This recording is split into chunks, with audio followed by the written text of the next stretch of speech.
हरिओम. आज रविवार 5 जुलै 2026. सद्गुरू ब्रह्मचैतन्य गोंदवलेकर महाराज आज आपल्याला प्रवचनामध्ये सांगणार आहेत की आपली सुख-दुःख श्रीरामाला सांगा. ऐकूया त्यांचे विचार. तुम्ही सर्वजण छान सेवा करता, त्याबद्दल शंका नाही. अशीच सेवा अखंड चालू ठेवा, त्यातच कल्याण आहे. त्यानेच आपण तरुण जाऊ. जरी कोणी काहीही सांगितलं, यात काय आहे, त्यात काय आहे, ह्याने काय होणार असं म्हटलं तरी तुम्ही तिकडे लक्ष देऊ नका.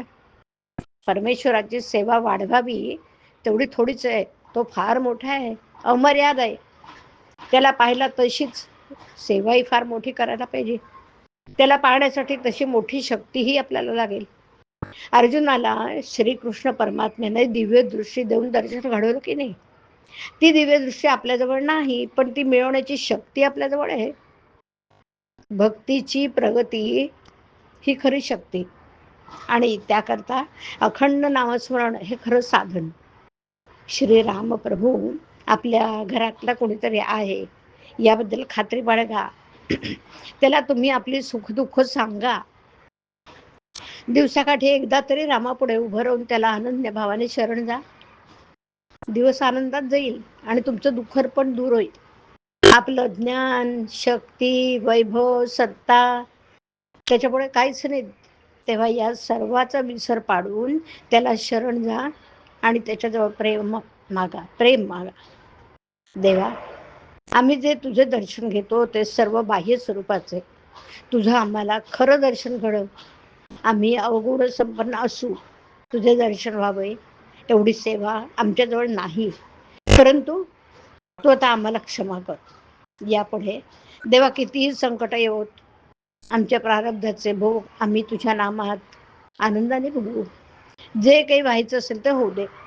आमचं समाधान टिकून तुझ्या नामात आमचं प्रेम राहील, तेवढी तुझी कृपा असू दे. खरोखर परमेश्वर भक्ताचं मन पाहतो, त्याचा भाव पाहतो. एरवी तो त्याच्याजवळच असतो. जो श्रद्धेने परमेश्वराचं चिंतन करतो त्याला परमेश्वर जवळ असून आपल्याला तो मदत करायला सिद्ध आहे याची खात्रीच असते. आपल्याला 2 मार्ग आहेत, एक श्रद्धेचा आणि दुसरा अनुभवाचा. एका गावी पायवाटेने गेले तर फक्त 3 मैलाचं अंतर, आणि मोटारच्या रस्त्याने गेले तर 10-12 मैलाचं अंतर. श्रद्धा ही त्या पायवाटेसारखी, तिने चाललं तर अंतर कमी पडेल. मोटारीचा मार्ग म्हणजे अनुभवाचा मार्ग. मोटार कुठे रस्त्यात बिघडली, वाटेत कुठे अडथळा आला की प्रगती थांबते. त्याप्रमाणे अनुभवात काही चुकलं की प्रगती खुंटते. तेव्हा शक्यतो आपण श्रद्धेचा मार्ग पत्करावा. सद्गुरूच्या शब्दावर विश्वास ठेवून श्रद्धेने आणि प्रेमाने नाम घ्यावं.